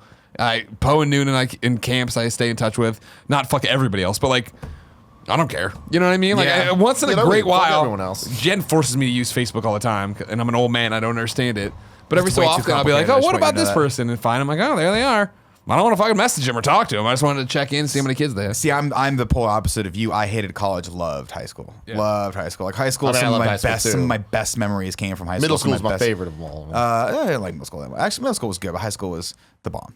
The bomb for me. Like that was when I really kind of came into my own and was like, oh, I want to take leadership roles in these organizations that I'm in, really embrace music, theater, like being, that's what I always talk about, like led me on the road to being in entertainment and new media. Like today, I would not have been the same person without high school. So it's interesting that I chose to like, I don't know, and looking at it emotionally, like, maybe I'm like, there's some weird egotistical part of me that didn't want to go to my 10-year because I quote unquote wasn't the person that I wanted to be at the time. So that's what's funny for me going into this. It's like, all right, I don't really necessarily need to go because I see all these people all the time. My high school's literally 4 blocks away. Yeah, it's we drive past it on the way to Chipotle every time. It's insane where it's right there. I don't have like that. Gotta get Tim out of Northern California. That once need in to a while. come back. But they're getting a dope ass restaurant in Japantown Yeah. that I've been to a bazillion times, and it's like it's a nice space for this type of thing. And I'm like, okay, that's gonna be cool. But then I think about it, I'm like, all right, cool. So what are the other good things about a 10-year anniversary? You get to go back and see all the people you had a crush on or whatever, or this and that, and like maybe you have a chance. Great. Guess what? For single people, this sounds awesome. Oh my god, I'm not single, so it's like I'm Bang not out, going into bang it out. with that type of like mindset. Oh no! I mean that's the other thing too. Like, I could, judging based off of the little information I got from mine. Had I been single, it would have been It's a a different. fuckathon. It would have been a different ball game for Yeah. sure. So For I'm going to this thing and it's sure. like, all right, cool. I don't have that to look forward to. Then you continue on. You just gotta go home and fuck Gia. Well, Ugh. no. That's what I'm saying. But in terms of, like, I would do that without going to a freaking not family reunion, a reunion. Like, so incentive for me to want to go. There's not that level, right? Like some of the single people I know would fucking pay to be there. And they'd have to because you have to buy tickets and shit. Yeah, naturally, you gotta support. But then the other thing is to go there and fucking Food throw your doesn't grow dick on around trees. and be like, look how cool I am. Right. Like it's the Romeo and Michelle thing of inventing Show up in a post-it notes. Yeah. But I can't believe you watched that movie recently. yeah, I recently watched it. It was something. Did you watch that because of this? Yeah, actually, I think it was Started just- talking about yeah, high and school then we're like, oh, reunions. let's watch Watch it. that movie. But thinking about my high school, it's so interesting because it's like I live a pretty damn cool life. Yeah, you're a cool right? guy. You do I get to dope watch. shit. I've kept up with everyone on Facebook or like in Facebook in my generation. Everyone knows everything. Yeah. So it's like there's no way people don't know what I do if they are all on On the media web. at all. Yeah. And it's like cool. So they get that. Guess what? What I do isn't that impressive. I went to one of the smartest high schools in America. Everyone there is going to be freaking rich as fuck and hella successful. There's not that same level of fuck you. Maybe, but you're still gonna have something really fun to talk about, right? And that's like, I mean, I talk to all sorts of people about us because I love talking about what we do to people. It's also incredibly hard to describe what we do to people in one sentence because like, what do you do? I'm like, well, follow me on this. But people are always fascinated about it because my wife has a lot of clients that she works with, and like I'll go to the client parties with her every once in a while, and they'll be like, I mean, these guys they're like loaded, right? They're like, they're all finance people, they're all hedge fund people, and they're like yada yada yada, this, that, money, power, bought someone, sold someone, whatever the fuck, right? And they go, what do you do? And I'm like, oh, I'm an internet influencer. And they're like, what does that mean? I'm like, well, I make YouTube videos and podcasts and people listen to those. And we have a big community and they support us and we make money that way. And they go, that's a real job? And I go, yeah. And then I just become The coolest. People are like, whoa. Because they can see how much I fucking love doing what we do. Yeah. And there's that dead part of them that realizes they're only doing it for the money that goes, wow, this guy's really got it together. Like, he's wearing Vans and they look like he needs a new pair of Vans. But like, He's other got a than that- black eye. Yeah, he's got his face beat up for some reason. But yeah, I think it'd be worth going just to share kind of what you're doing with people, and hearing it from you. I think it's exciting. Yeah, I mean, I'm excited. Did you just do this? Like, Yeah, no, I'm saying, I've don't do it, I've don't now go. come full circle on it. Where I mean, now that I'm going, it's been gotta decided. I'm like looking into it, and like I'm looking on Facebook, and I'm seeing all the people that are invited. I'm seeing the people saying they're going, and all of a sudden, I'm like, it's interesting. Like a lot of these people, I'm like, I don't know that I ever cared to talk to you or see you again, but whatever. And I will say that my class, good on them. They're fucking a successful bunch. They're a good looking bunch. Yeah. It turned out well for fun. them. For most of them. Yeah, Yeah. not so much for my class. Really? Yeah, I can't think of too many people that We'll are see. And crazy I'll give notable. you guys an update on how this goes. But I hope someone fucks someone. Like, I hope someone fucks someone. guarantee someone's someone's gonna definitely fuck fucking I hope someone someone. fucks someone that like wanted to fuck them. I want someone that I know. I want someone. Oh, you the mean problem like is I don't always know- had this crush on this girl, and then you see him and you reconnect and you Yeah. bang? Yes, that is what fucking high want school. that. That is someone along the way was like, I didn't get to have sex in high school, and that man's name was Nick Scarpino. No, someone was like me that graduated and was like, I have a genius idea. Okay, I'm successful now. I could probably go back and actually make an impression on that girl I had a crush on. Let's get a reunion together. And that's how high school reunion started. Guarantee it. I have to feel like maybe just because I just hated high school so much, like it was just like salted the earth kind of thing. I'm just like, all right, I don't want to There's see. a little bridge, and you're like dynamite. No, I don't mean blow up bridges because I don't have the people I have no problem Sure. with. But it's also just like I say, I kept in touch with the ones that were like super close, and it's like I guess maybe because our lives are small talk. Coming off of yet another convention of like, what's the best thing you've seen to the show? When'd you get in? Yeah. Like the same questions Yeah. you ask everybody at E3 and everything else. Yep. I don't need to go be like, oh, so how many kids you got? What do you do now? Oh, you fucking work downtown? Cool. Gave up on your dreams? Fuck you. And then I put on a spaceman outfit. And I spaceman out. Let me I was ask you a thinking, question, I went through a train of thought where I'm like, should I try to convince us I'll to go. go to my fucking I'll reunion? go to your I'll go fucking to your reunion. reunion. But then Yeah. I realized that that's not going to be fun for anybody. Yes, it will, because let's pretend that I went to high school with you and no one remembers me. I'm in. You're a Let's do teacher. it. You're a This teacher. guy looks a little old to have got it. No, guys, I am 28 years old today. I would love more than anything to go and me and Nick just work the check-in desk. All right, sign here. We have like things that say people's names. And like, Oh, it's just our names. It's like, Yeah. were you in? Oh yeah, we were in homeroom together. Don't you Yeah, remember? we had biology together. Just give me some Senior weird year. things You know, that I would know. Nobody else except people who went to Lowell would know. Yeah. Remember It's how we like- couldn't leave campus to go to the mall? Anyways, bye guys. It's like the scene from Grosse Pointe Blank where the guy walks in and he's clearly like super old and he's the kickboxer, like assassin guy. He's like, yes, I am Edward Smith or whatever the fuck it was. It's a good scene. I love it. I'm into it. Nick, Yeah. what's your topic? Second topic, skydiving. I went skydiving. Now, my wife has been kind of putting a bug in my ear for the last few years of like, she read an article somewhere that was like, hey, couples Let's should do do something something crazy and dangerous together because apparently it releases like mass amounts of dopamine or some other hormone that bonds you, whatever the bonding hormone is. And she's like, we should do this. This would be fun. Now, granted, we travel together and we get that similar experience where it's like, this is challenging. We have to bond. We have to come together as a team to overcome, when they don't have our king size bed ready for us at the nice hotel that she booked for us, So she said skydiving. And I'm like, of course I said yes.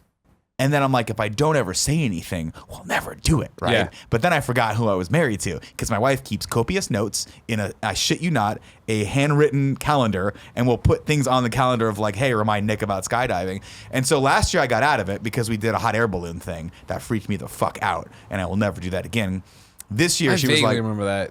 I went to Morocco and we did a hot air balloon, Yeah. and I got in. I was like, this is gonna be fun, and I shit you not, about 10 feet off the ground, I was like, whoa, whoa, whoa. We're getting high. This is getting fast. And I had a bad reaction to it where I had to like sit down in the basket for a little bit. Eventually I was like, oh, we're going to be fine. It's fine. But like, it just dawned on me that we were thousands of feet in the air and there was nothing between us and the ground top balloons. except for the fucking balloon. And now when you think balloon, what do you think? Balloons pop. Naturally, right? Sure. You want to pop them. This thing pops. I plummet to the earth. Like Yeah. it's eerie. Were 'cause you in you're the just- wicker basket? Yes. Yeah. And you're in a basket and it's super quiet and there's no wind. And you're like, this is weird because I feel like I'm in a skyscraper, but there's nothing underneath me, right? My wife was fine. We had a dude She's that was hanging off the traveling side with of us. it. No, that was literally hanging off the side with a selfie stick, like tipping the basket. I'm like, yo, motherfucker, die on your own time. This is my shit, right? Yeah, I paid for this. The guy that's running the hot air balloon is like, I go way, like he's like, see that guy right there? That's a competitor. We go way higher. We're gonna go as high as planes. And I'm like, why? Why? That's the plane space up there. That's Yeah, where the planes yeah. fly. I don't want to go there. Let's Give go me a below balloon where height. the balloons fly. Balloon yeah. height. So when my wife was He's like, like let's giving go- you oxygen mask. He's like, we're gonna halo jump. We're I'm like, Red what? Bulling this Yeah. one. We're going up. So my wife's kind of like that, and so she was like, yeah, for my birthday this year, like I don't want you to get me a present. I just want you to take me skydiving. Plan the day. You just let me know what's good. She likes to be, because I'm not a planner. Yeah. We do all this stuff when I go home. It's the last thing I want to do is plan one more thing. Yeah. And so I was like, cool. So I planned the day where I was like, okay, we're gonna go skydiving around lunch because that's what I called the guy, and he was like, if you come this time of year is perfect because it's cold, which means visibility will be better for whatever reason.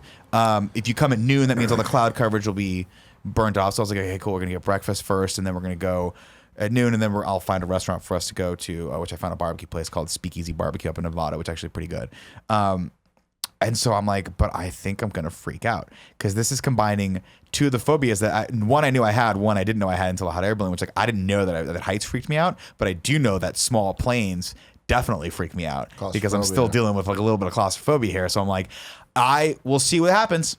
I can't believe you did this. I can't Nick either. Scarpino jumping out of a plane? It did. Yeah. That's insane. How small was the plane? It's a Cessna. Okay. It's like a Widowmaker. It's like two little, yeah, I mean, it's tiny. It's the tiniest thing you can imagine. Like And you are strapped in, right? Yeah. You get in, they get in, and they put their feet here, and then so it's me. You're tandem jumping. Yeah, we're tandem jumping. Okay. Yeah. I didn't do the 8-hour long like class where you get certified, you get to jump by yourself. I was Sure. like, I don't want to be in charge of pulling the chute at the wrong time because it's no, we're good.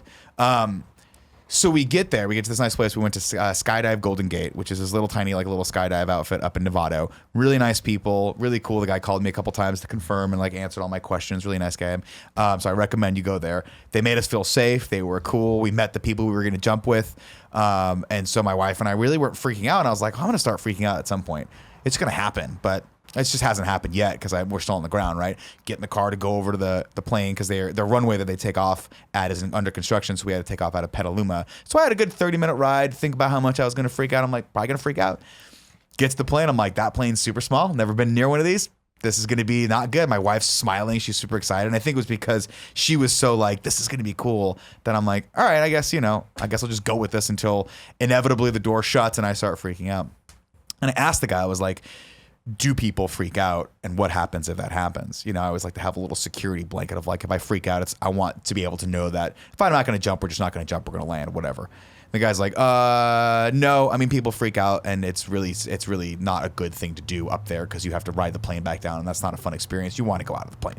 And I'm like, okay, well, at what point do they freak out? And he goes, usually they're fine until the door opens. Yeah. And then the reality hits them that they're taking the quickest way possibly down to the ground, which is just to jump the fuck out. Yeah, no, And that makes sense, and I stand by that. Yeah.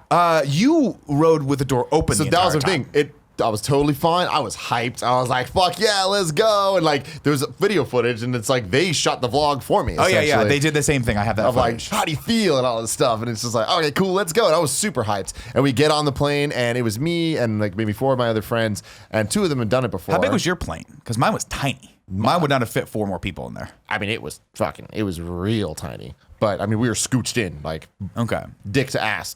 Yeah, the entire way. Best part. And so they 2 of them had done it before, and 2 of us haven't. And I was the only one doing video, which means that there's a you had to go third first. guy. Did So you go someone's first? attached to me, and then there's a third guy that jumps out. Oh, and see, my guy had films just you. a GoPro on his arm the entire time. So he was just like this, Oh. and one was taking pictures and one was taking video. Oh, interesting. Such a cool Yeah, little setup. we had a separate guy Okay. that had GoPros all over him, and I have a bunch of different angles of it. It's pretty freaking awesome. cool. But yeah, so we had like a dedicated camera guy. So I had to go first, which meant I was closest to the door. So I'm sitting, and the door is right next to me. Mm-hmm. Like it's not even a foot away. It's less than a foot away, and like I could put if I moved my foot up, it'd be out the plane. And then the guy's attached to me. There wasn't even a seatbelt. There wasn't anything. We're just in this plane, and there's a guy attached to me. And like, if I just like pulled him through at any point, we would have just been out of the plane. Like that seems that's very scary. That's weird to me because when I got in the plane, the first thing I felt was someone like he was here and he's like, "Hey, did you see this?" And I'm like, "Yeah." He goes, "That you know what that is, right?" And I looked down. I was like, "Oh, is it a seatbelt?" I was like, "I'll put a seatbelt on you. You know how to unbuckle these, right?" And it's your standard airline seatbelt. Yeah. And it was a safety check. He was like, "You understand? I'm putting a seatbelt on you. If for whatever reason this plane, you have to get out of this plane, you have a seatbelt on you." And I'm like, "Okay." Which I like. I like when you explain things to me like a fucking child when Yeah. I'm in a dangerous situation. I don't want you to be like, let's fuck it. You understand. I'm like, talk to me about the You got all this, dynamics let's of the go. seatbelt. Yeah, I yeah. like them to explain it to me in song, but maybe that's just me. Well, you are a Hakuna Matata kind of guy. So no, we did not have seatbelts, and I'm sitting on this thing, and the chairs. It's like this little like bench that you're kind of on, and you're just straddling it. It's just like I've never felt that unsafe in my entire life because I was just like, yeah, I just fucking pulled forward, like we're out of the goddamn Yeah. plane, and so we take off, and I'm like, oh, they're not going to close the door, and they just left the freaking door No, open. that would've been and as terrible. we're going up, I'm just looking out, seeing us get higher and higher and higher. And it's just right there, and I'm like, that is when I just freaked the fuck out. Did my you? Head. Oh, in my head, I was fine. I knew we had to do it. Yeah. At that point, I'm like. No, you got to do it. That's the thing. It was like, the thing where I'm like, I don't want to be the guy that makes this awkward for people, so I'd rather jump out of a plane. right, I because don't like dealing if you're with the these first out too, situations. that means you're screwing everyone out. You're Yeah. like, they have to go land, drop you off, and take off I again. was At like, that point, oh, you're so I'm screwed. just gonna do it. That's what I thought too. The second I got in the plane, I'm like, I'm doing this. There's no way. I'm not going to ruin this experience for my wife. I'm not going to. And there was a little bit of it that was like, there's 2. And if you think that's like, if you have an image in your brain of what a skydiving instructor might be like, you fucking nailed it. Yeah, man. Ours was let's named do Johnny Tsunami. There you go. Are you kidding me? No, That's awesome. I mean, at least that's what it said on his. My thing. 2 guys were very nice guys, very knowledgeable, but they were very much like, dude, we fucking jump out of a plane all day long. This is what we do. You're gonna do it, man. It's gonna be great. It's gonna be awesome. Like one of them at one point was just like handing me a bag of like, because he could tell I was nervous. He just handed me a bag of like these sweet candies, and I was like, oh yes, I will have some of these. These look good. These are gonna calm me down. Didn't calm me down. Sugar, not the right thing to respond to on that one. My guy, doors closed. We're high. Like we're fucking up there. And I'm like, okay, we're probably gonna jump out sometime soon, right?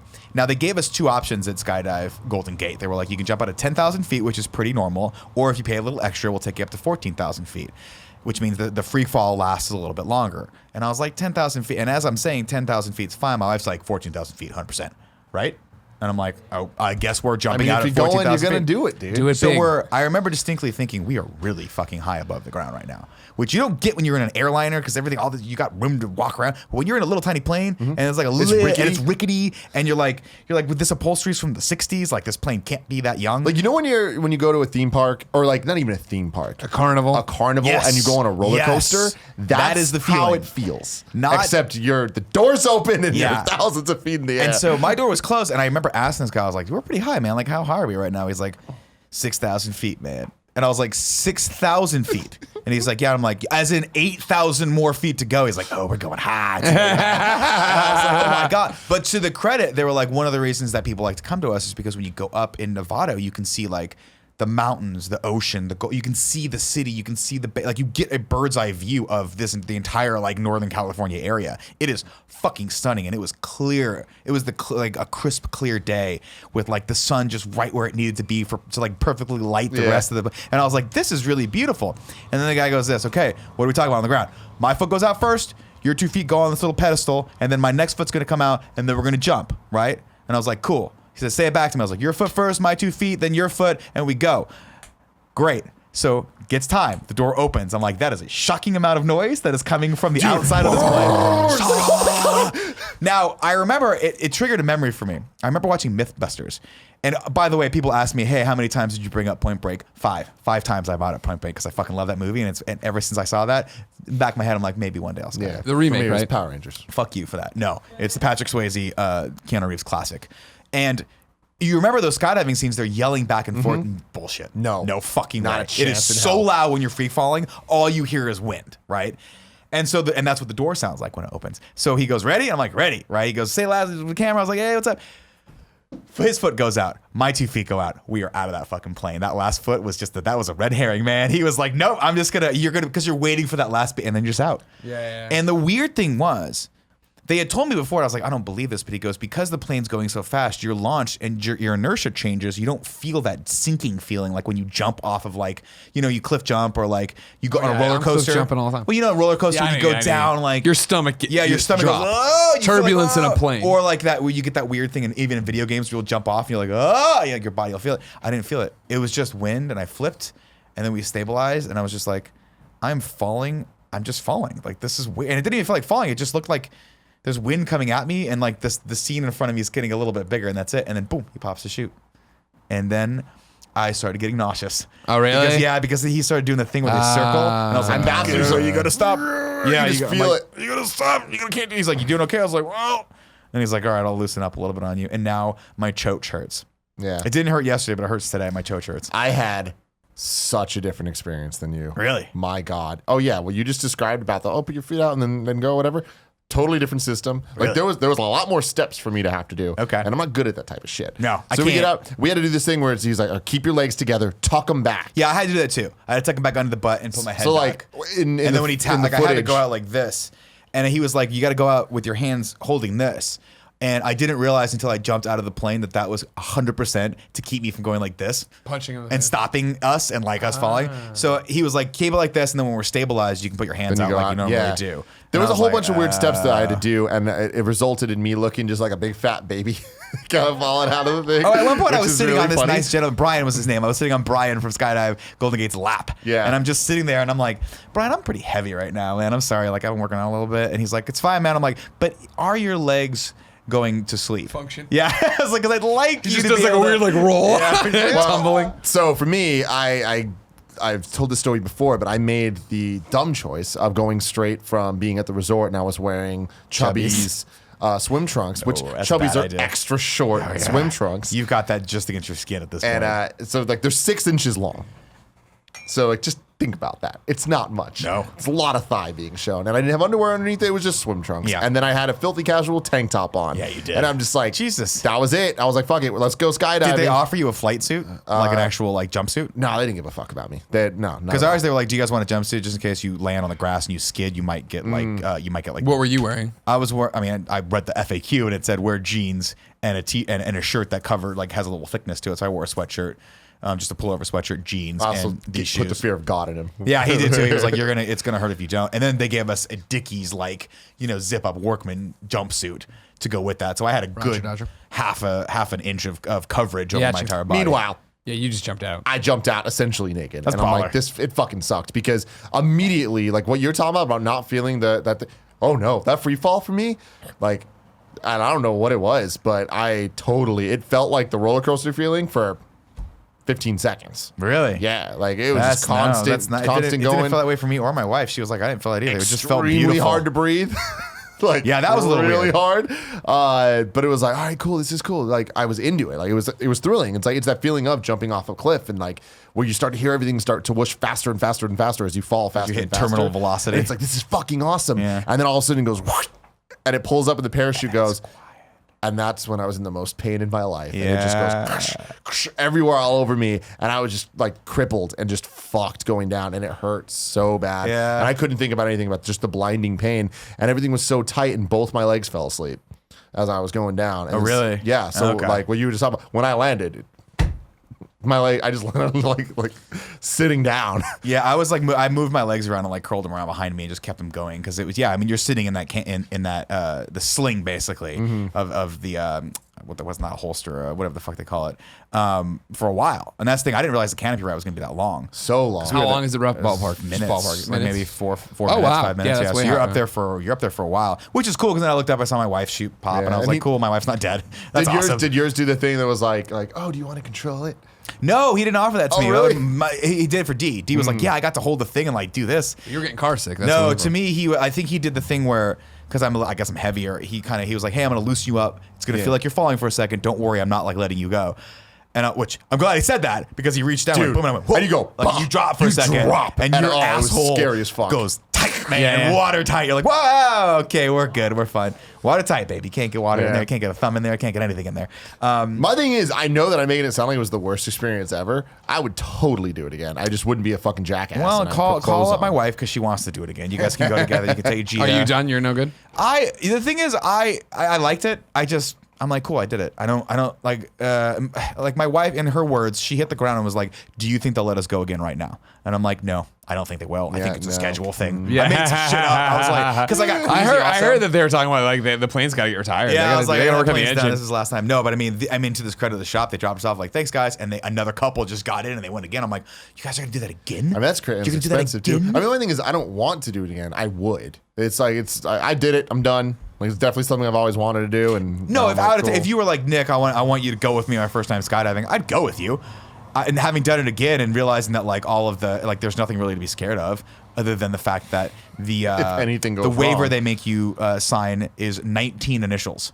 That's how many initials you have to put on this. Every paragraph's like, are you sure you read this? Because you are, and they make you watch the instructional video. Very And nice it's guy, very terrifying. big beard, who is like, in no uncertain terms, is like, you might die today. Today might be your last day on this earth, and you might die in a way that is probably the most terrifying way to die ever. And Nick's not exaggerating. No, He's not joking. that's what about the guy it. said. What they say in the video. Yeah. It's like, Did you have the same beard guy talking it to you? sounds like I did. Because I think he invented the holster. Tandem. Yes, he that's invented what the it was. tandem rig. It's beard. He's the guy. He looks like Father Beardo Christmas. McBeardson. He's and awesome. His tandem rig. Woo. Yeah, that's fun. You should do it. Nah, not a chance. Not a chance. Why not? Oh, you don't I like still roller want to. coasters and stuff, Yeah, right? that's I'm prone to motion sickness. I hate that stomach drop feeling. Like I'm not about it.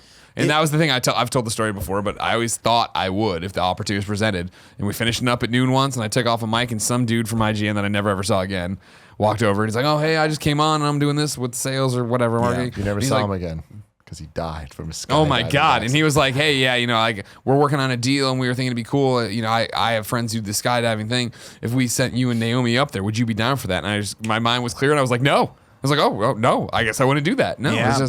it's like, yeah, just the process you're describing. I'm like, no, doesn't sound like something I think would be fun for me.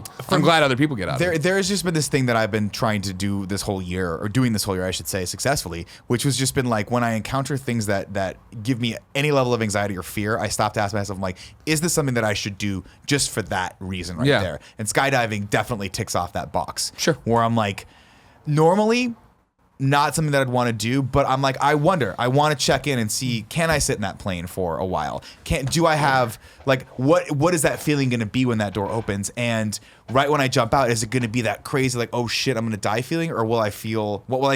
Yeah. And it was very weird to explore those feelings as I jumped. Because right as we left, I was like, oh.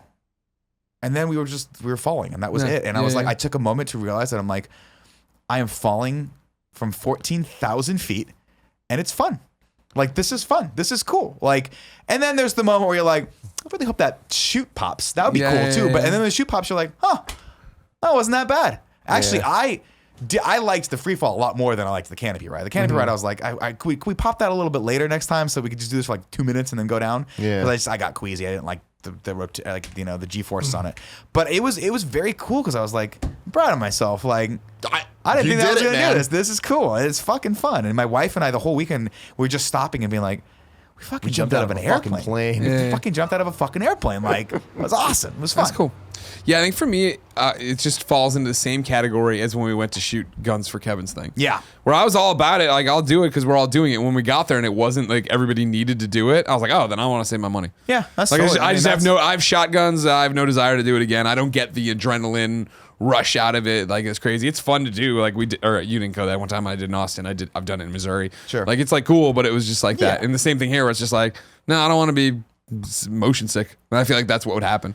The gun thing was interesting too because I was like, well, first off, we went to the gun store in Las Vegas, which is an indoor range, which I was like, I didn't love the indoor range aspect of it. I wish we could have gone someplace where it was outdoors because it was so fucking loud and hot in there, and you had to keep the ear protection and the eye protection on, and there was like 15 of us in that small space, and I was like, I don't know how I'm gonna do with this, but just the opportunity to actually, like, for that, I was like, I want to fire a machine gun because I've done it so many times in like video game world, and like it seems silly that I wouldn't actually do it in real life. I hate to say it, but I'm like, I had a fun time. No, guns are fun to shoot. I thought it was fun. Yeah. Kevin had a great time. He did. There's a GameOverGreggy show all about it. Yeah. If you didn't know, this has been the GameOverGreggy show. Each and every week, 4, sometimes 3 best friends gather on this table. Each bring a random topic discussion for your amusement. If you like that, head over to patreon.com/kindafunny where you can toss us a couple bucks. Get each and every episode early. How early, Kevin? You could be watching right now. You could be watching right now live, yeah, you know what I mean? Or you can get it early as a video and MP3 on Friday. You get a bunch of exclusive things we do, cool perks and goodies, all sorts of cool stuff, like that Christmas card. That was one of them. If you got no bucks to toss our way, though, we totally understand. Head over to youtube.com/kindafunny where you can get the show topic by topic, day by day, until it goes up as one big video in MP3 the following Friday. No matter where you get the show, thank you so much for watching. I mean a lot if you subscribe, liked, shared, all that jazz. But you knew that. 2017 has been amazing thanks to you. Let's make 2018 even better. Until next time, it's been our pleasure to serve you.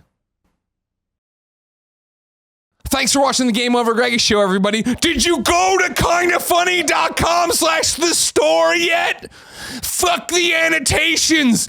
Buy a t-shirt. I don't give a shit what you click on unless it's the link for the fucking store.